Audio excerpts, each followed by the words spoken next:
ରାବଣାସୁର ବଧ ପରେ ନାରଦ କଂସ ସମୀପରେ ଉପସ୍ଥିତ ହୋଇ ସବୁ ରହସ୍ୟ ଉନ୍ମୋଚନ କରିଦେଇଛନ୍ତି। ଯଶୋଦା ପୁତ୍ର ଶ୍ରୀକୃଷ୍ଣ ହିଁ ଦେବକୀର ଅଷ୍ଟମ ଗର୍ଭର ସନ୍ତାନ, ବଳରାମ ସପ୍ତମ ଗର୍ଭର। କୋପବଶତଃ କଂସ ବସୁଦେବଙ୍କୁ ମାରିବାକୁ ଉଦ୍ୟତ ହୋଇଛି।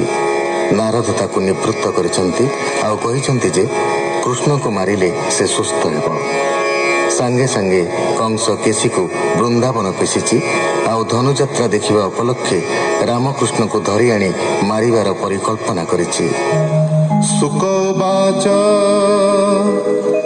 ଜନପରଜାରଙ୍କି ଦୁଃଖୀ ଆସିବେ ଧନୁଯାତ୍ରା ଦେଖି, ଦେବଇ ଧନ ବସ୍ତ୍ର ଅନ୍ନ ତୁଳା ପୁରୁଷ ଆଦି ଦାନ। ଏମନ୍ତ କହି କଂସ ଗଲା ଭିତର ପୁରେ ବିଜେ କଲା, ଅକ୍ରୂର ନାମେ ମନ୍ତ୍ରୀ ବର ଯାଦବ ବଂଶେ ବଳିୟାର।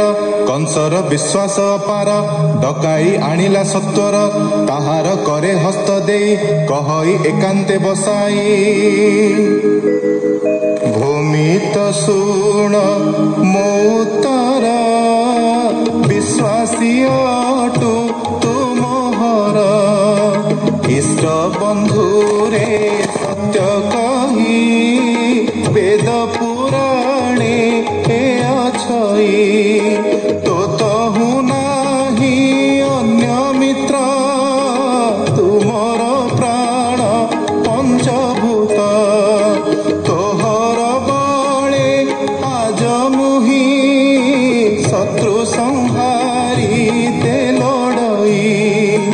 ଯେ ସନେ ବିଷ୍ଣୁ ଆଶ୍ରୟ କରି, ତେବେ ହୁଅନ୍ତି ସୁଖଚାରୀ।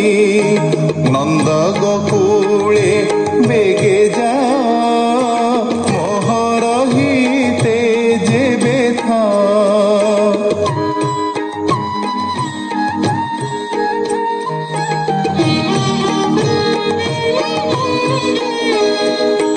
ତୋହର ବଳେ ମୁଁ ନିଶ୍ଚିନ୍ତ, ଭୂମିତ୍ର କହିଲି ସତ୍ୟ।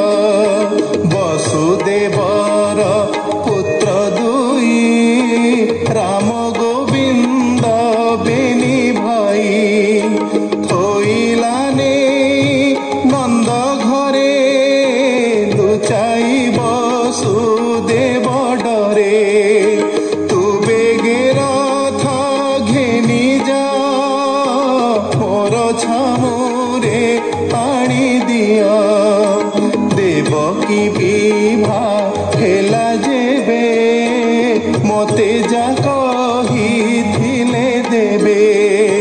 ସେ କଥା ହୋଇଲା ଯୁଗତେ, ନାରଦ କହି ଗଲେ ମତେ।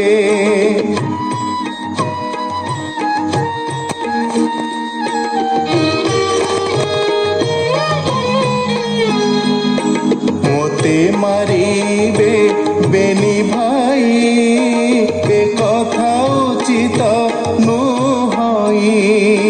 ଗୋକୁଳେ ଥାଇ ବଳିୟାର, ମାଇଲେ ଅନେକ ଅସୁର। ବାଳୁତ କାଳୁ ତାଙ୍କୁ ଧରି, ବେগে ମୁଁ ପକାଇବି ମାରି। ତେବେ ମୋହର ମନ ସ୍ଥିର, ପବିତ୍ର ଧରୁ ଅଛି କର। ନନ୍ଦ ଯଶୋଦାଙ୍କର ସଙ୍ଗେ, ଘେନାଇଆ ସଜାଇବେ କେ। ଗୋରସ ଆଣ ସତେ ଭାର, ଧନୁ ଉତ୍ସବ ଯାତ୍ରା ମୋର।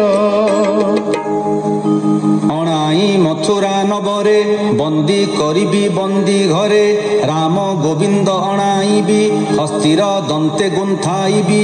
ଯେବେ ଉବୁରିବେ ସେଠାରୁ, ମାଲେ ଅଛନ୍ତି ମହାମେରୁ। ଏହାଙ୍କ ହସ୍ତେ ମରାଇ ପାଇବି ତେବେ ସେ ଜୀବନ ପାଇବି। ମୋହର ଯଦୁବଂଶବାଦୀ ସବୁଙ୍କୁ ପକାଇବି ଛେଦି। ନନ୍ଦ ଯଶୋଦା ବସୁଦେବ ଦେବକୀ ଯେତେକ ଯାଦବ ଏହାଙ୍କୁ ପେଶି ଯମପୁର ତେବେ ଜୀବନ ସ୍ଥିର ମୋର। ଉଗ୍ରସେନଙ୍କୁ ଧରି ଆଣି ଏଠାରେ ପକାଇବି ହାଣି।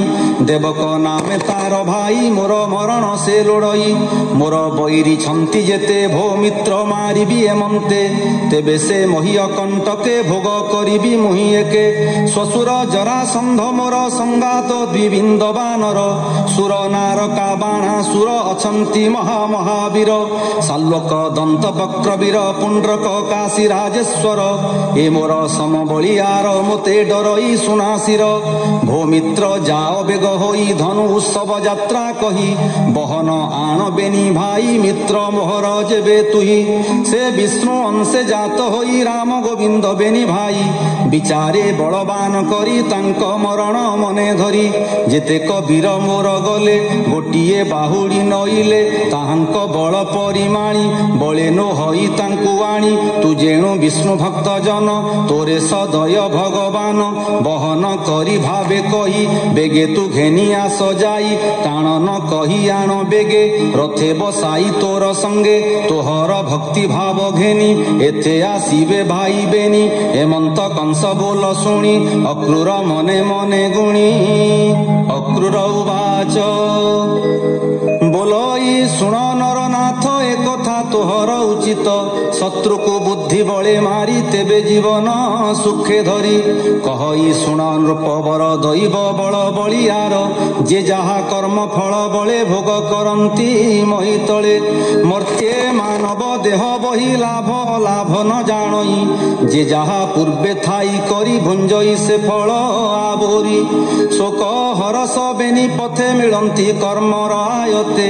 କର୍ମ ଯେ ବଡ଼ ବୁଦ୍ଧିଦାତା କର୍ମ ହିଁ ଅଲେଖ ବିଧାତା। ଯେବେ ତୋ କର୍ମ ବଳିଆର ଭୋଗ କରିବୁ ଦିବ୍ୟପୁର।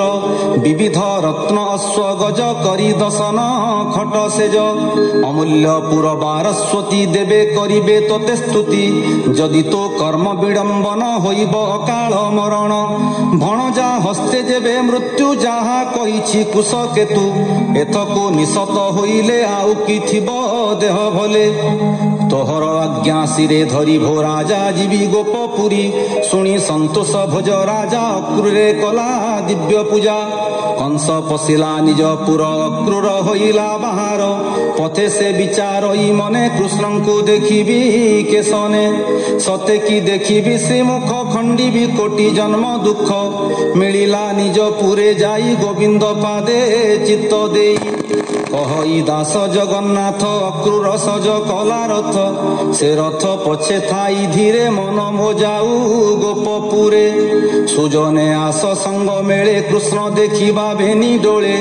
ଅକ୍ରୂର ରଥେ ମନ ଥୁଅ ସଂସାର ବନ୍ଧେ ଧନ୍ଦି ନୁହଁ। ବାରେ ଦେଖିଲେ କୃଷ୍ଣ ରୂପ ଆଉ କି ଥିବ ମନେ ତାପ।